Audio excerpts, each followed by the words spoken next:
제 뒤로 사진이 하나 보이시죠? 바로 지하철 사물함입니다. 이 작은 공간에 아주 특별한 사연이 숨어 있는데요. 서로 얼굴도 모르는 수천 명의 사람들이 이 사물함을 통해서 위로를 받고 희망을 얻고 또 행복을 이야기하고 있다고 합니다. 과연 사물함에 담겨 있는 것은 무엇일까요? 최근 우리 사회 곳곳에서 이런 사물함과 같은 뭔가 이상한 흐름이 포착되고 있습니다. 익명의 사람들과 소통하고 내 이익이 아닌 타인의 이익을 위해서 행동을 하고 또 설령 자신이 손해를 보면서도 좋은 가치를 추구하는 모습들이 점점 늘어나고 있습니다.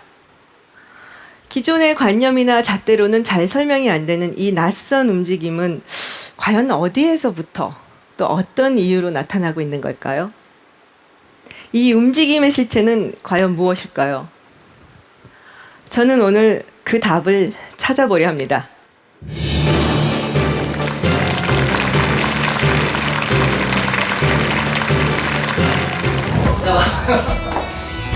우리의 일상에 스며든 착한 소비.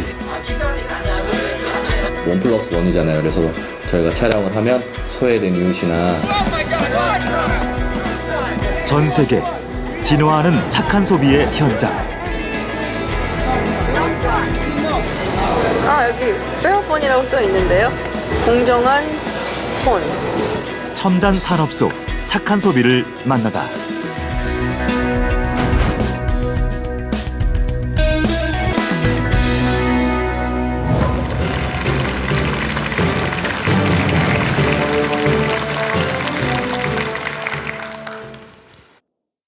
저는 오랫동안 여론을 분석하고 연구하는 일을 해왔습니다. 사람들이 어떤 생각을 하고 사는지, 또 요즘 유행하는 트렌드는 무엇인지에 대해서 항상 주목해왔는데요. 특히 요즘 같은 연말이 되면 한 해의 트렌드와 흐름을 분석해보곤 합니다. 2015년 대한민국 시민들은 과연 어떤 한 해를 보냈을까요? 빅데이터 전문기관을 통해 2015년 경제 분야의 10대 키워드를 분석해봤습니다. 인터넷 뉴스 제목의 빈도 분석, 그리고 SNS 분석을 통해 도출된 결과입니다. 가장 많이 검색된 단어는 메르스였습니다. 메르스 여파로 경제가 꽁꽁 얼어붙었다라는 뉴스가 참 많았죠. 또 금수저라는 단어도 눈에 띄네요. 우리 사회의 계급 격차를 드러내는 말로 참 한동안 수저 논란이 뜨거웠습니다. 안타까운 점은 참 부정적인 의미의 단어가 대부분이라는 건데요. 한 나라 국민이 겪고 있는 경제적 고통의 정도를 보여주는 지표가 있습니다. 실업률과 물가 상승률을 토대로 산출이 되는데요. 지수가 높을수록 경제적인 고통이 심했다는 것을 의미합니다. 최근 10년간 우리나라의 체감 경제 고통 지수를 모아봤습니다. 그래프를 보시죠. 2006년 약 13%였던 것이 점점 증가해서 올해 2015년 22%까지 치솟았습니다. 국민들이 체감하는 경제적 고통이 해가 갈수록 큰 폭으로 증가했다는 것을 잘 보여주고 있죠. 그런데 이렇게 힘들고 어려운 시대에 저는 이해하기 힘든 좀 낯선 흐름을 발견할 수가 있었습니다. 과연 어떤 일이 벌어지고 있는 걸까요?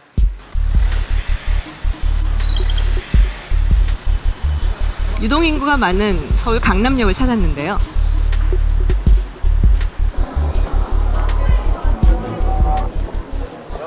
지하철 물품 보관함을 고치며 아르바이트를 해온 지훈 씨. 이곳에 보통 것과는 다른 조금 특별한 사물함이 있다는 걸 알게 됐다. 1번이랑 4번이랑 7번 출구 쪽 있다고 나오네요. 한 세 군데 정도. 네. 스마트폰 앱을 통해 보관함의 위치와 비밀번호를 확인할 수 있었다. 과연 어떤 모습일까?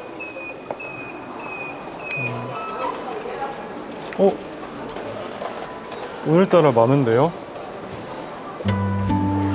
달콤한 간식들로 가득 찬 사물함. 종류도 다양하다. 게다가 감사 인사가 담긴 쪽지들도 눈에 띈다. 그런데 정작 이 사물함을 빌리고 간식을 채워놓은 사람은 지훈 씨가 아니다. 여기에다 이런 선물을 넣어놓으신 분들은 혹시 친분이 있는 건가요? 아니요, 저도 잘 몰라요. 저도 잘 모르는데 그래도 그렇기 때문에 더 진심으로 다가오지 않을까 싶어요. 간식을 가져간 사람들은 또 다른 곳에 이러한 간식 사물함을 만들고 있다. 누가 이 간식을 가져다 놓는지 혹은 누가 가져가는지는 아무도 모른다. 하지만 얼굴 모르는 이들 사이에서 이곳은 달콤 창고로 불리고 있었다. 우리가 이제 뭐 힘들거나 이제 지치고 이럴 때 이제 당 떨어졌다, 이제 뭐 당 보충이라 이런 얘기를 하잖아요. 그래서 이런 것들 이제 달달한 것들 이제 먹고서 좀 일상생활에서 좀 소소하게나마 좀 힘을 내라는 그런 취지에서 그런 이름이 붙어진 것 같아요.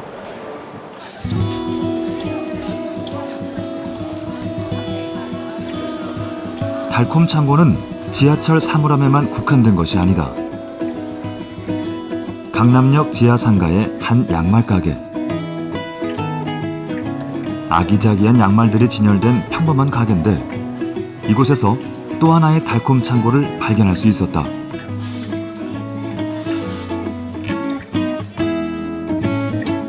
역시나 이곳 달콤 창고에도 소박한 누군가의 선물이 마련돼 있다. 아이스크림도 있어요.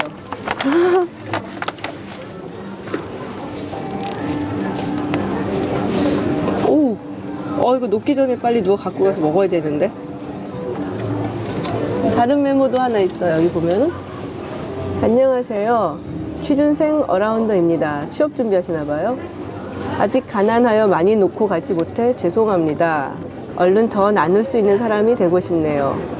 이 밑에 조그만 메모가 답신처럼 남겨져 있어요. 이미 많이 나눴어요. 힘내요. 네, 여기 사인해 주시고요. 가게 한쪽을 달콤 창고로 내준 이는 다름 아닌 양말 가게 사장님 태준 씨다.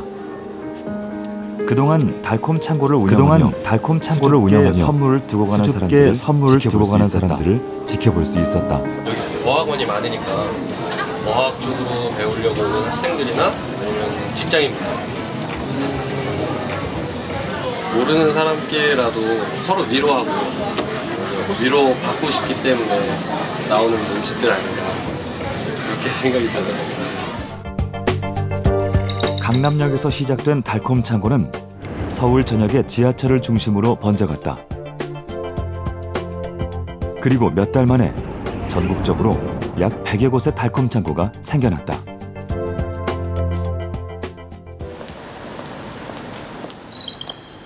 달콤 창고의 형태도 다양해지고 있다.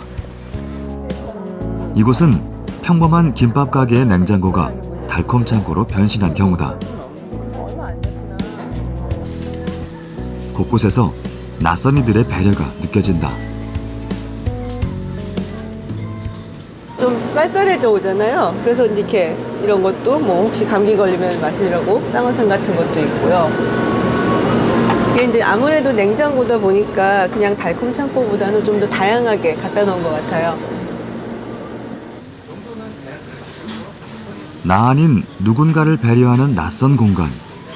달콤 창고는 그렇게 일상의 풍경이 되고 있다. 이제 등산 가시는 분들 오픈된 냉장고다 보니까 어린아이들도 많이 이용을 할 때가 있거든요. 아, 그렇죠. 네. 예를 들면 이렇게 어린이가 자기 사탕을 두고 갔어요. 맛있게 드세요 하고 자기 글씨 써놨어요. 애기 글씨. 예, 사람 냄새 나잖아요. 얼마 전에 어떤 손님이 여기는 사람 냄새 나는 곳이야 라는 말을 들었을 때 제가 이 달성장을 시작한 다음으로 가장 최고의 칭찬이었어요. 달콤 창고를 지켜보면서 제가 가장 놀라웠던 것은 어떻게 일면식도 없는 사람들끼리 저렇게 살갑게 챙겨주고 위로하고 또 따뜻한 말을 건넬 수 있을까 하는 점이었습니다. 그래서 저도 달콤 창고의 달달한 마음을 느껴보고 싶어서 한번 직접 만들어 봤습니다. 국회의사당역 사물함에 제가 만든 달콤창고인데요. 달콤한 간식거리, 그리고 요새 춥잖아요. 그래서 겨울철에 유용한 핫팩 뭐 이런 것들을 채워놨습니다. 그리고 며칠 후에 누군가가 제가 넣어둔 핫팩을 가져갔더라고요. 그리고 핫팩으로 시린 손과 마음을 위로받고 갑니다라는 글과 함께 이렇게 맛있는 군고구마를 대신 채워놨습니다. 제가 만든 달콤창고를 통해서도 누군가가 큰 위로를 받았다고 하니까 글쎄 순간 마음이 좀 이렇게 울컥해지기도 했는데요. 이런 게 바로 달콤창고의 힘이 아닌가 하는 생각도 들었습니다. 그런데 이러한 움직임은 한국에서뿐만이 아닙니다. 지금 보시는 곳은 독일의 한 길거리에 놓여 있는 냉장고입니다. 그런데 냉장고가 왜 길거리에 나와 있을까 하고 의아해 하실 텐데요. 누군가가 음식물을 이 냉장고에 넣어두면 필요한 사람들이 언제든지 가져갈 수 있도록 한 것이죠. 그런 점에서 봤을 때 앞서 본 달콤창고와 매우 유사하죠. 현재 독일 전역에 이러한 거리 냉장고가 100여 개나 된다고 합니다. 아무도 내 행위를 알아주지 않는데도 남을 돕기 위해서 스스로 움직이고 있습니다. 그런데요, 가장 이해득실을 따지게 되는 소비 행위를 할 때도 사람들은 이전과 다른 모습을 보여주고 있습니다. 어떤 일이 벌어지고 있을까? 한번 보시죠.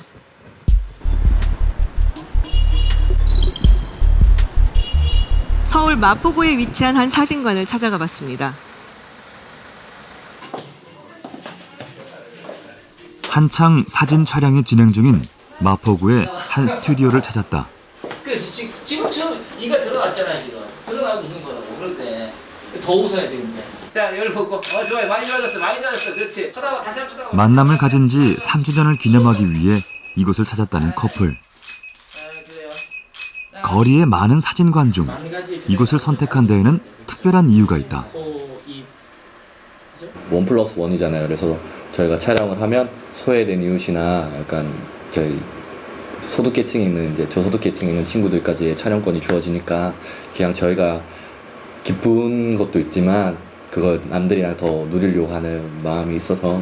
장애인분들이 오시면 낯설잖아요. 촬영권은 대부분 장애인이나 미혼모, 독거노인들에게 전달된다. 갤러리 사진 전시하는 목적은 이런 1+1 개념의 기부 방식이 알려지자 가게를 찾는 손님들도 크게 늘었다. 네 분이죠. 그러니까 커플이 이렇게 주고받은 단순한 1+1 개념을 넘어서 훨씬 더 확산되는 의미를 갖는 것 같긴 합니다. 실제로 1+1 기부를 포함해 정기적으로 기부에 참여하는 가게들은 매년 급격한 증가 추세를 보이고 있다.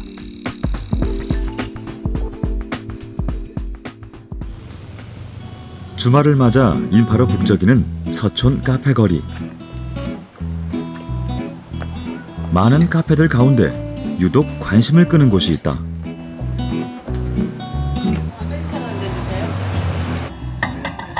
이곳의 원두는 모두 아프리카산이다. 특히 이곳에서 아르바이트를 하는 줄리에 씨의 고향 케냐산이 줄을 이룬다. 케냐 사람들도 커피 많이 마시잖아요. 주로 어떤 걸 마셔요? 우리는 그거 AA보다 그냥 a lower grade we drink, because it takes time to brew and the expensive and the nice coffee is exported. So. 이 카페의 경우 커피를 재배하는 농부들에게 정당한 가격을 지급하는 공정무역 방식을 택하고 있다. 그 결과 매년 수입 물량이 30% 이상 늘고 있다. 공정무역의 취지를 이해하고 공감하는 소비자들이 크게 늘고 있기 때문이다. 자기들은 더 돕고 싶은데 어떻게 하면 더 도울 수 있느냐라고 질문도 많이 하시고요. 제가 케냐 이제 1년에 한 번씩 간다 그러면 같이 가겠다는 사람도 있고요. 이런 생각을 많이 하는 것 같아요. 이왕 같은 커피를 마실 거면은 같은 가격에 어떻게 하면은 나의 돈이 좀 더 잘 써여질까? 과연 우리 주변에 착한 가게가 얼마나 있을까요? 제가 사는 마포구를 한번 보면요.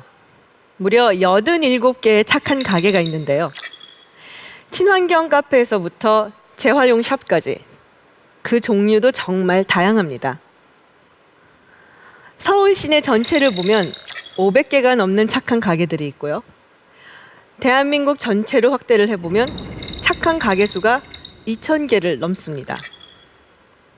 더욱 놀라운 것은 이런 착한 가게들이 빠른 속도로 증가하고 있다는 겁니다. 이렇게 물건 하나를 살 때도 뭐랄까 자신의 소신을 실천하는 착한 소비가 그런데 왜 하필 지금 이 시점에 세계에 이렇게 확산되고 번지고 있는 걸까요? 네, 아마도 많은 사람들이 그 점을 굉장히 의아해할 것 같은데요. 흔히 곳간에서 인심난다고들 하죠. 그래서 내가 가진 것이 풍족해야지 남에게도 베풀 수 있다, 뭐 이런 의미일 텐데요. 그런데 전 세계가 지금 저성장의 늪에 빠져 있는데 왜 이런 착한 움직임들은 오히려 늘어가는 걸까요? 이 아이러니한 상황을 어떻게 이해할 수 있을까요? 저는 최근 국가부도 위기를 겪은 그리스에서 그 해법의 실마리를 찾을 수 있었습니다.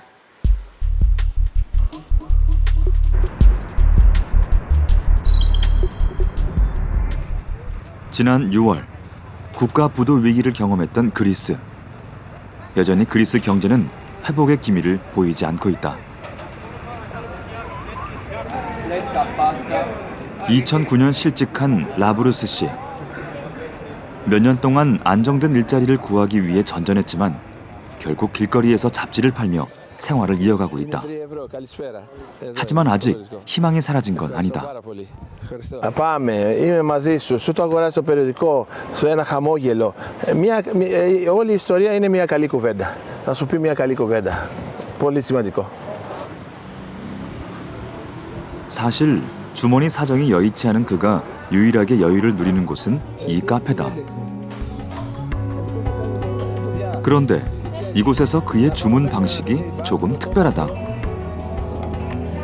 커피값에 대한 계산을 치르지 않는 것이다. 대체 어떻게 된 일일까? 이 상황은 종이 한 장 때문에 가능했다. 이 작은 쪽지 덕분에 라브루스 씨는 커피 한 잔을 마실 수 있다. Οπότε τι κάνουμε με τη σχεδία και τον καφέ που περιμένει. Κάποιος που έρχεται να πάρει ένα καφέ κερνάει ουσιαστικά έναν καφέ σε κάποιον άνθρωπο που δεν μπορεί να τον πληρώσει. Γράφει ένα μήνυμα σε ένα χαρτάκι, όπως εδώ, μας τον πληρώνει, κρεμάμε το χαρτάκι εκεί και όταν έρθει κάποιος άνθρωπος που θέλει να απολαύσει έναν καφέ που περιμένει, μπαίνει μέσα στο μαγαζί, βλέπει ότι υπάρχει καφές, μας ζητάει ένα καφεδάκι και τον κερνάμε ένα καφέ. 실제로 많은 손님들이 자신의 커피를 사면서 2잔 값을 지불하고 응원의 쪽지를 남겨둔다. 따뜻한 메시지가 담긴 쪽지는 구매 쿠폰처럼 사용된다. 힘겨운 누군가가 커피 한 잔의 여유를 가지기를 바라는 마음.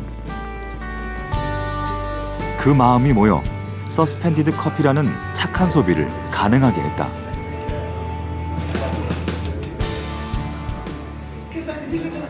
Κοίτα, όλοι έχουμε έρθει σε δύσκολες καταστάσεις και μπορεί να έρθω κι εγώ αύριο, μπορεί να έρθετε κι εσείς σήμερα και πρέπει να είμαστε ενωμένοι και σαν λαός και σαν άνθρωποι πάνω απ' όλα. Γι' αυτό το κάνω. Μεθαύριο μπορεί να χρειαστώ εγώ έναν καφέ. Θα μου τον κεράσεις εσύ. 국가 부도 위기 이후 그리스의 경제 성장률은 여전히 마이너스를 기록 중이고 실업률은 25%에 육박해 있다. 경제 상황이 나아지지 않고 있지만 이런 소비자들의 착한 움직임은 빠르게 증가하고 있다.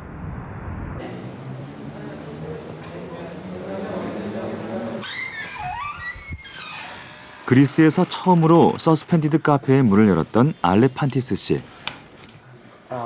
그 역시 서스펜디드 카페가 이처럼 급속도로 증가할 줄은 미처 예상치 못했다. Εμείς Εμείς ξεκινήσαμε με 4, όπως είπα πριν από 30 μήνες και τώρα είναι 100, έτσι. Συνέχεια θα μας πάρουν τηλέφωνο να ρωτήσουν, να μπουν και όλα αυτά. Όπως για να πάει από 4 στα 100 πάνε να πει ότι αυξάνεται, ας πούμε, έτσι, ναι. Το περιοδικό κάθε μήνα έχουμε... 그리스 전역에 퍼진 서스펜디드 카페. 참여한 가게들의 이름이 잡지의 한 면을 가득 채우고 있다. Ένα κέρασμα είναι από έναν άγνωστο φίλο σε έναν άγνωστο φίλο. Να βγεις από αυτή τη δύσκολη έτσι, ψυχολογικά κατάσταση, να πας στο καφενείο, να γνωριστείς, να μιλήσεις με έναν άνθρωπο, να έρθουμε όλοι πιο κοντά ως κοινωνία, να νιώσεις καλύτερα. Αυτό ήταν το κρίσιμο. Γι' αυτό το λέμε το καφέ της αλληλεγγύης και της αγάπης. 차갑게 얼어붙은 그리스 경제. 하지만 시민들은 공존의 지혜를 발휘해 내가 아닌 타인을 위해 지갑을 열고 있다. 방금 보신 서스펜디드 카페에는 조금 특별한 역사가 숨어 있는데요. 카페가 처음 생겨난 그것은 바로 2차 세계대전 직후 이탈리아에서였습니다. 당시 전쟁의 고통 그리고 공포에 빠진 사람들을 위로하기 위해서 생겨났다고 하는데요. 그 후 한동안 잊혀졌던 카페는 지난 2008년 글로벌 금융위기를 계기로 해서 다시 한번 큰 붐이 일었습니다. 어떠신가요? 정말 역설적이게도 위기가 닥칠 때면 사람들의 착한 움직임은 더욱 커지고 있지 않나요? 저는 이 역설적인 상황에 조금 더 주목해 보려고 합니다. 경제가 나빠질 때 착한 움직임 혹은 착한 소비의 패턴은 어떻게 변화될까요? 이 물음의 답을 가장 분명하게 보여주는 그래프가 있습니다. 전 세계 공정무역 매출액의 변화를 보여주는 그래프인데요. 지난 2004년 이래로 이렇게 꾸준히 증가하는 모습입니다. 그런데 제가 이 그래프에서 주목하는 것은 바로 2008년에서 2009년까지의 수치입니다. 당시 세계 경제 성장률을 살펴보면요. 2008년 이후 금융위기의 여파로 마이너스로 돌아섰는데요. 경제가 극도로 악화된 상황임에도 불구하고 놀랍게도 공정무역 매출액은 증가 추세를 이어가고 있습니다. 그렇다면 우리나라의 상황은 어떨까요? 우리나라의 공정무역 매출액 역시 2008년에서 2009년 사이 무려 210%나 증가했습니다. 이 그래프가 무엇을 의미하는 것일까요? 경제 상황이 안 좋을 때 타인을 생각하는 착한 소비는 오히려 늘어왔다는 것입니다.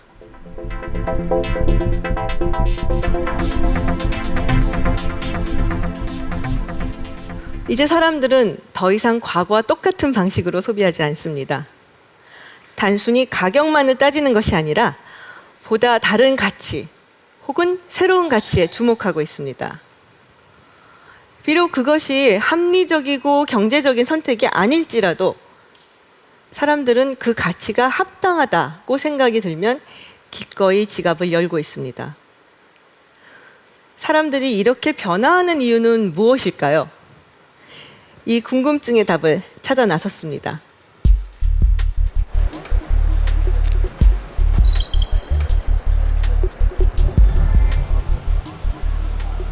스위스의 어느 거리라도 이 가방을 맨 사람들을 쉽게 발견할 수 있다. 스위스 국민 가방이라고 불리는 프라이탁이다. Ja, eigentlich hier in der Schweiz diese Top-Marke, finde ich. Und ja. Und ich finde es auch bequem. Und ja, Mir gefällt die Idee von Freitag, eben, dass sie diese Flaschen recyceln. Diese Tasche ist, die hält. 가방을 만드는 주 재료는 3천여 곳의 트럭 회사에서 보내오는 폐 방수천이다.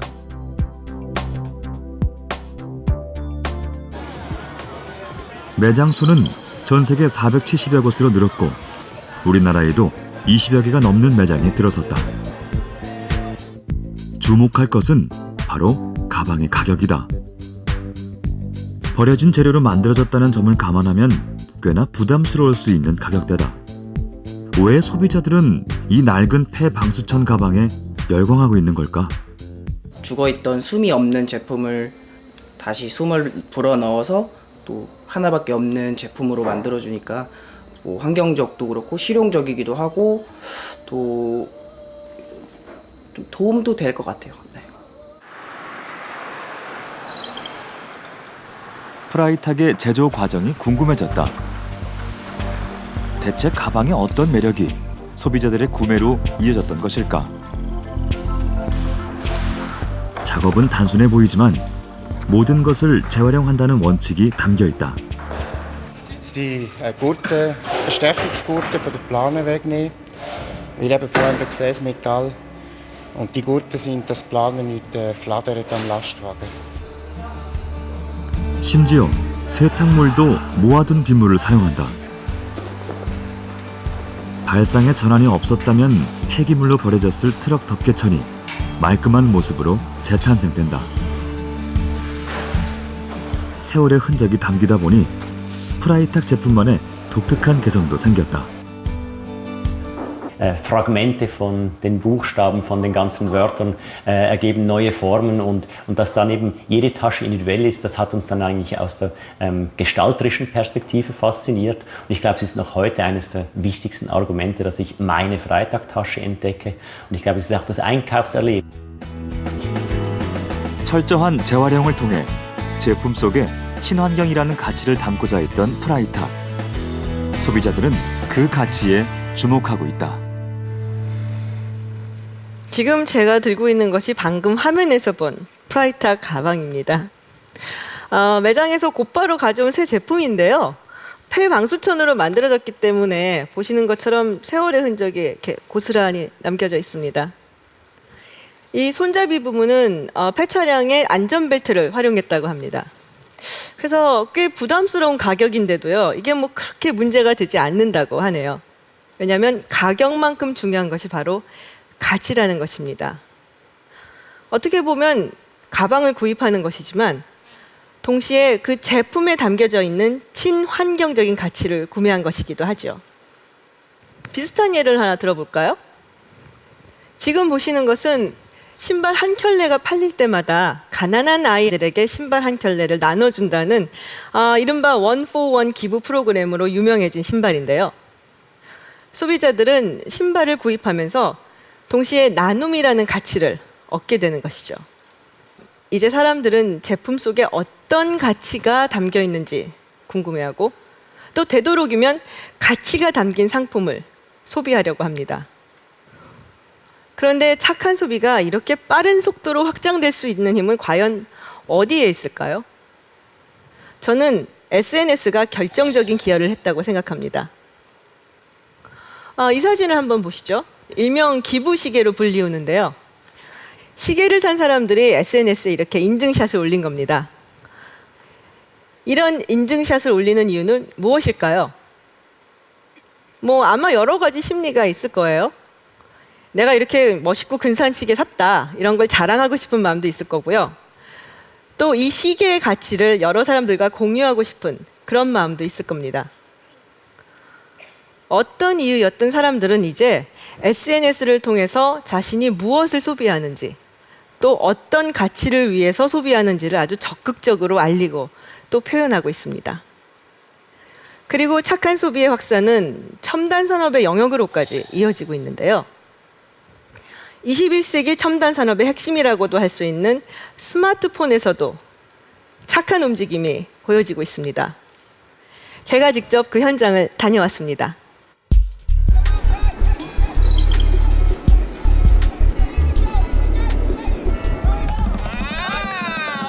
흥겨운 거리 공연이 벌어지고 있는 암스테르담의 한 광장. 관광객들이 여행지에서의 추억을 스마트폰을 이용해 담고 있다. 각양각색의 스마트폰. 이들은 어떤 이유로 자신의 스마트폰을 선택하게 된 걸까? Smartphone user. Yes. And what kind of phone you using? I am using the Samsung Note 3. So what kind of phone you're using? LG. LG. Wow. So, do you like it? Yes, it's open. It's not closed like the iPhone. That make you. It's better. Yeah, it's better. I think that first it looks beautiful. Oh yeah. I think it's more smooth than other brands. Also, it's very popular in China. 네로라 하는 대기업 제품들이 선점한 스마트폰 시장. 하지만 레스토랑에서 만난 실뱅 씨는 좀 독특한 스마트폰을 쓰고 있다. Can I see it? Yeah, sure. Go for it. Okay, thanks. 뭐 비슷해요. 그냥 보통 스마트폰이랑. 아, 여기 앱들도 깔려 있고요. 뭐 크게 다른 건 없어 보여요. 아, 여기 페어폰이라고 써 있는데요. 공정한 폰. The fair that we usually normally think. Yeah, because it's the purpose is really, for me, the ethical issues, but it's also a really useful tool. 암스테르담에 위치한 페어폰 본사를 찾았다. 페어폰은 2013년 사회적 기업으로 출발해 같은 해 페어폰 1을 출시했고 2015년 현재 페어폰 2의 출시를 앞두고 있다. 대체 이 낯선 스마트폰엔 어떤 특징이 담겨 있을까? 가장 먼저 눈에 띄는 특징은 드라이버 하나만 가지고도 누구나 쉽게 분해를 할 수 있다는 점이다. What we want in the end is that people can enjoy their mobile phones for as long as possible, and then they don't just put it in a drawer because the screen is broken or because the battery doesn't work anymore.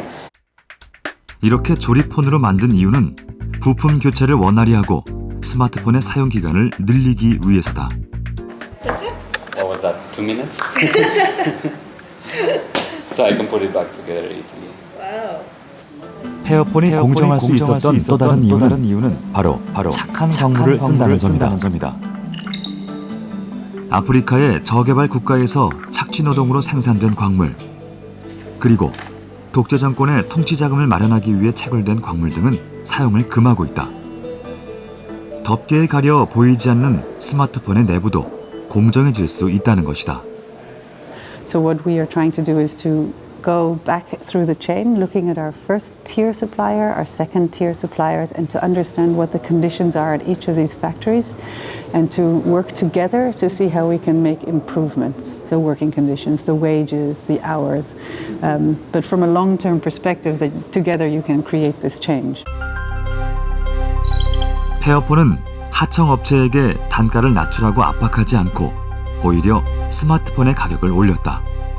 We set up a worker welfare fund in the factory, which means that we put a premium on the phone, and some money from every phone went into a fund, which was designated for the workers to spend to improve the situation at the factory. 오랫동안 사용할 수 있고 또 문제가 있는 광물은 쓰지 않으며 무엇보다 일하는 사람들의 땀을 소중히 여기겠다는 페어폰의 정신. 그 결과 페어폰 1의 경우 목표했던 25,000대 판매를 달성했고 누적 판매 6만 대라는 작지 않은 성과를 일궜다.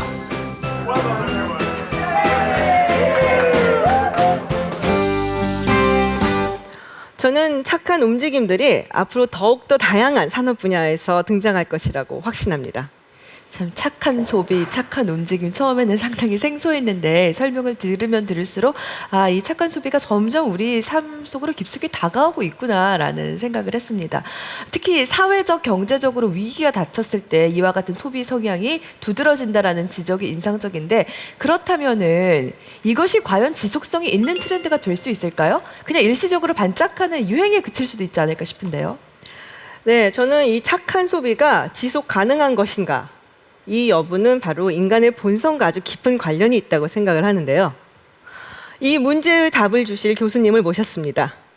경북대 최정규 교수님입니다.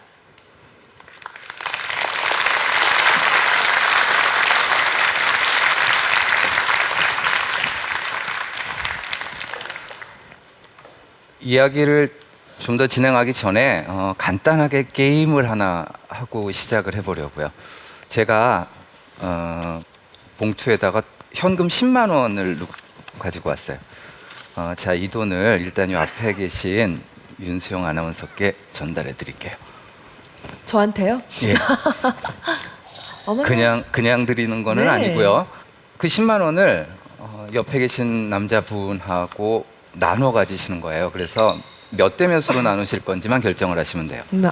얼마를 드리든 그건 본인 마음이고요. 근데 남자분이 그 제안을 받아들이면 그 제안대로 두 분이 나눠 갖고 그냥 끝나는데, 만약 안 받아들이시겠다, 그럼 그 돈 제가 도로 갖고 갈 거예요. 네. 자, 그러니까 제가 나눠드려야 얼마를 되는 거네요. 건네주시겠어요? 아유, 참. 너무 많이 드려도 불편하실 것 같으니까 한 10,000원? 20,000원? 욕심쟁이 같네. 한 20,000원 정도 드리면은 네, 괜찮지 않을까요? 왜냐하면 교수님이 저한테 주신 돈이니까 제가 분배해도 되는 거잖아요. 네, 뭐 분배를 10,000원은 정이 없으니까 저는 20,000원을 드리고자 하는데. 예. 자, 그러면 어떻게 하시겠어요? 받아들이시겠어요? 아니면 거절하시겠어요? 전 거절하겠습니다. 네. 거절이요? 왜 그렇게 판단하셨어요? 아니, 지금 이제 윤수영 아나운서가 이제 공짜로 10만 원이라는 꽁돈이 생겼잖아요. 근데 2만 원 너무 적은 것 같아요. 제가 그래도 10만 원의 반인, 이제 절반인 5만 원 정도는 주셔야 공평하지 않나 생각이 듭니다.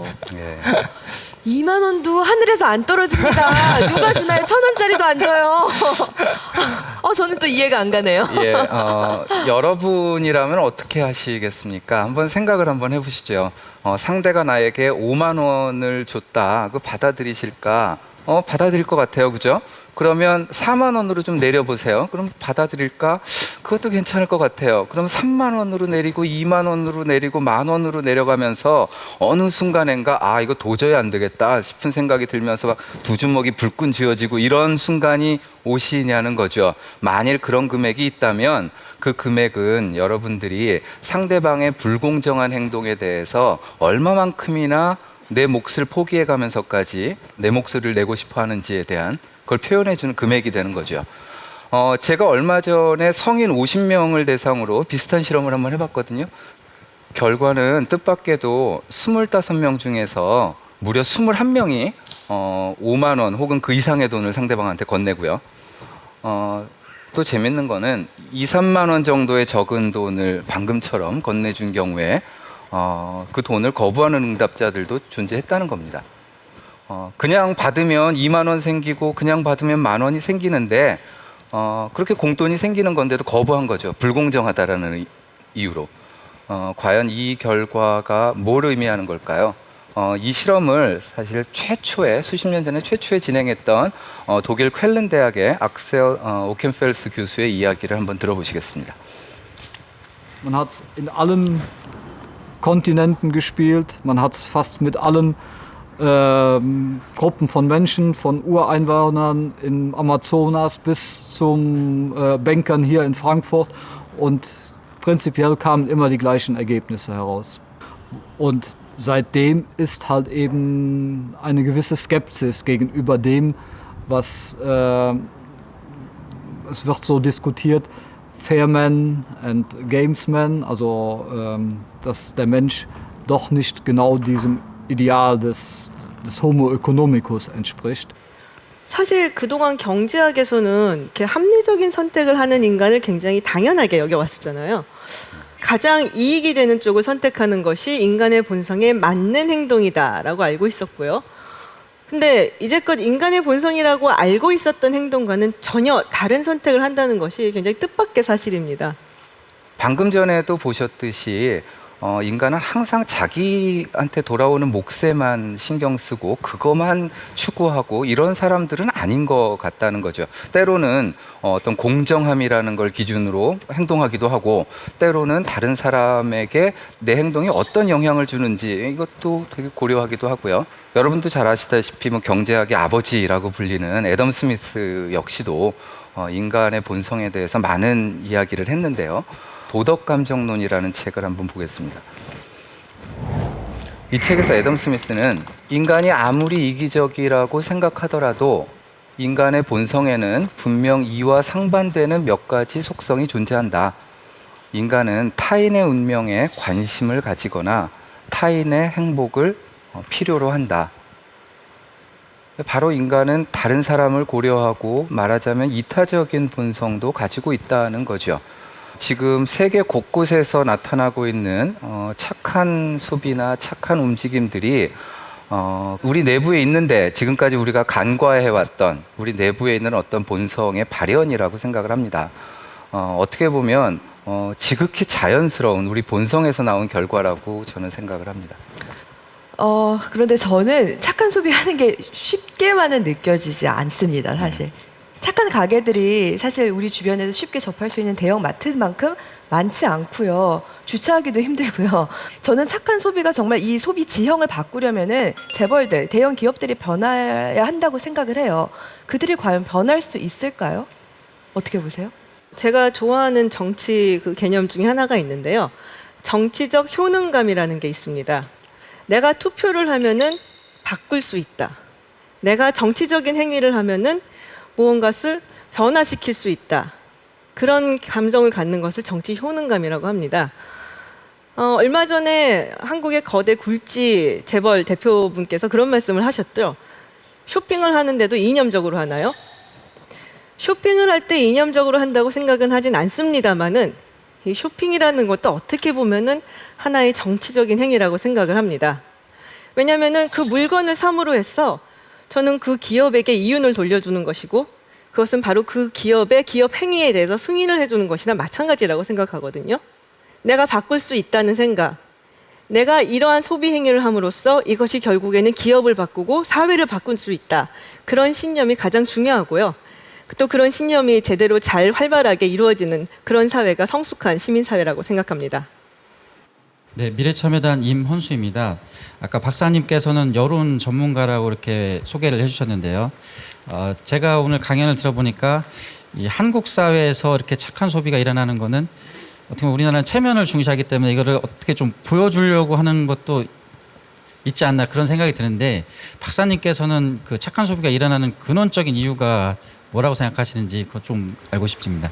딱히 착한 소비를 하는 심리가 무엇일까? 한 가지로 딱 집어서 말씀드릴 수는 없을 것 같아요. 그래서 여러 가지 복합적인 심리가 다 작용을 하고 있지만 내가 뭔가를 할 수 있어라는 굉장히 강한 정체성을 가졌다는 것. 그게 굉장히 중요한 원동력으로 작용을 하는 것 같고요. 방금 보셨다시피 착한 소비라는 것이 누구한테 과시할 수 있을 만한 것은 사실은 아니거든요. 그것보다 더 중요한 것은 내가 사회에 기여할 수 있는 중요한 사람이고 나는 그럴 만한 자격이 있어라는 어떤 자신감. 이게 굉장히 중요한 요소인 것 같습니다. 착한 소비는 점점 진화해가고 있습니다. 인터넷과 SNS의 힘으로 이 변화는 더욱 가속화되고 있습니다. 이러한 움직임들이 어떤 결과를 낳았을까요? 독일에서는 기업이 얼마나 착한 가치를 가지고 있는지를 분석한 빅데이터 회사도 등장했다고 하는데요. 제가 직접 찾아가 봤습니다.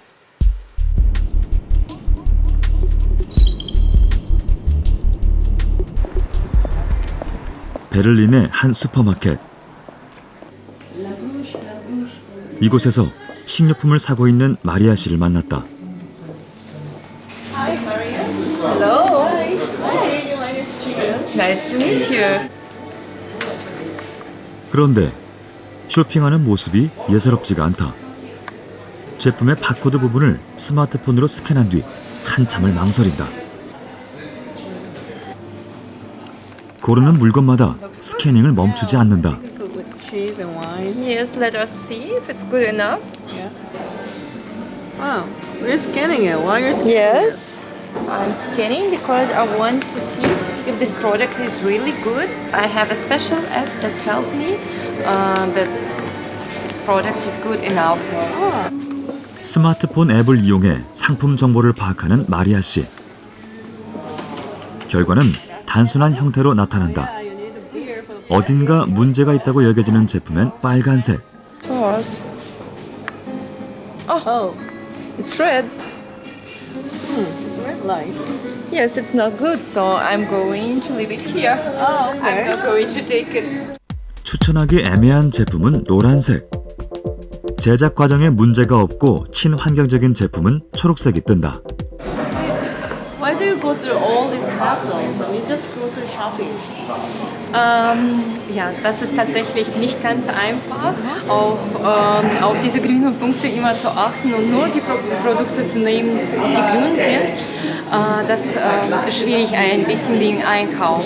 Aber letztendlich ist das meine Wahl. Ich habe die Möglichkeit, auf diesem Portal die Meinungen von anderen Menschen zu lesen und ich kann immer meine eigene Meinung schreiben, genau wie eine politische Entscheidung.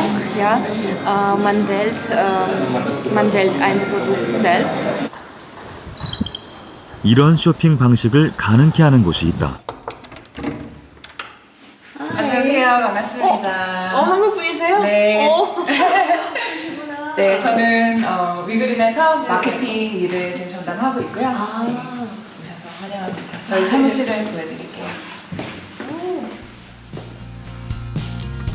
2010년 작은 스타트업으로 출발한 위그린. 이곳에선 전 세계 수백만 개의 제품 정보를 파악해 간단한 3가지 색깔로 추천 여부를 알려준다. 직원이 채 10명이 되지 않는 작은 회사가 어떻게 이런 방대한 작업을 실행할 수 있었을까? We collect data from third parties. And these third parties is like a big range of different organizations, certification organizations, NGOs, consumer initiatives, rating agencies, also very important, but not the companies itself. 그에 대한 답은 분명했다. 기업이 평가에 반응을 보인 것이다. 그들은 과거 비윤리적이라 지적받은 문제들을 사회가치 실현이라는 방법으로 풀어갔다. 윤리적 평가에 대한 자극을 받은 것이다. Some say, hey, we don't like what's happening and stop, but they know it doesn't matter if they stop us, then somebody else will do it. Yeah? Because we don't really need that much resources to do what we do. This is also an aspect of internet, like small people, small voices, small budgets, but you can have a big audience. 사람들은 보다 적극적으로 착한 소비를 실천하기 시작했습니다. 그리고 이런 적극적인 움직임들이 꿈쩍도 않을 것 같던 기업들을 변화시키고 있죠. 기업은 더 이상 착한 소비의 트렌드를 외면하고서는 살아남을 수 없는 현실에 놓여 있습니다. 이 로고 보이시죠? 누구나 알만한 세계적인 커피 브랜드 스타벅스입니다. 2000년대 초반 스타벅스는 제3세계 커피 농부들을 정당하게 대우하지 않는다는 사실이 알려지면서 엄청난 지탄을 받았는데요. 이후 스타벅스는 어떻게 달라졌을까요? 공정무역 커피를 도입하며 친환경 기업의 이미지를 만들어 나갔습니다. 그런데 기업이 착한 가치를 쫓다 보면 이익을 포기하거나 혹은 경쟁에서 뒤처질 수도 있다, 이렇게 생각하기 쉽습니다. 왜냐하면 착한 가치가 수익을 내는 데에는 아무런 도움이 되지 않을 거다라고 믿기 때문이죠. 과연 실제로는 어떨까요? 이 그래프를 보시죠. 착한 회사로 평가받은 40개 기업의 주식 수익과 S&P 500 기업의 주식 수익을 비교한 그래프입니다. 2012년부터 약 3년간 총 주식 수익을 분석한 것인데요. 놀랍게도 착한 기업이 S&P 500 기업보다 더욱 높은 주식 수익을 기록하고 있었습니다. 착한 기업은 수익이 낮을 거다라는 기존의 통념을 뒤엎는 결과를 보여주고 있습니다. 이제껏 우리 사회를 지배해왔던 경쟁 논리 그리고 이기적인 가치들로는 더 이상 미래 사회를 준비할 수 없습니다. 경쟁이 아닌 협력, 그리고 이기심이 아닌 이타심을, 나의 이익이 아닌 모두의 이익을 함께 선택하고 행동하는 것.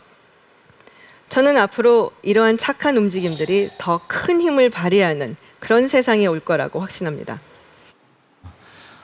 착한 소비라는 게 이제 국내 기업들에서는 이제 어떤 영향을 받고 있는지 궁금하거든요. 국내 기업들이 어떤 생각을 가지고 있고 어떤 부담감을 혹시 가지고 있는지 그런 것들이 뭐 알고 계신 게 있으면 좀 설명 부탁드리겠습니다. 경영권 분쟁이 있었던 거대 기업이 있었는데요. 뭐 황제 경영, 뭐 비밀 경영 이런 것들로 인해서 소비자 단체가 한 5일 정도 동안 불매 운동을 대대적으로 한번 해보자라고 시작을 했는데 오히려 결과는 반대였습니다. 그 이전 실적보다 조금 늘어났거든요. 왜 이런 현상이 있었는가 들여다봤더니 그때가 휴가철이었던 거예요. 그런데 그 거대 기업이 이 유통을 장악하고 있었기 때문에 소비자들이 자신의 어떤 편익을 감수하면서까지 불매운동에 참여하지는 않았었던 그런 상황이라고 저희가 볼 수 있을 것 같습니다. 그래서 저희가 생각할 때 소비자들이 좀 더 정의로운 소비라는 그런 관점에서 이런 응징 시스템을 발동시키는 게 좋지 않을까라는 생각을 합니다. 착한 기업이 된다기보다는 그걸 마케팅 전략으로서 내세우고 있다고 생각하는데요. 그거를 어떻게 받아들여야 할지 궁금합니다. 중요한 거는 기업이 그런 정책을 마케팅으로 삼아야 돈을 벌 수 있다라고 생각하는 그 사실 자체가 벌써 한 걸음 진전한 거라고 생각이 들어요. 가만 내가 이 제품을 팔아서 돈을 벌려면 어떻게 해야 될까? 어디 가서 값싼 노동력을 사용해서 값싸게 원료 가져다가 아주 값싸게 만들어서 팔아야 된다. 이미 그 단계를 넘어갔다면 소비자들한테 그런 윤리의식이라는 게 생기기 시작했다는 건데 그게 마케팅으로 활용되는 것 자체가 그거 자체가 의미 있는 일이 아닐까, 그거 자체가 충분히 우리가 고무받아야 되는 일이 아닐까 이런 생각이 듭니다.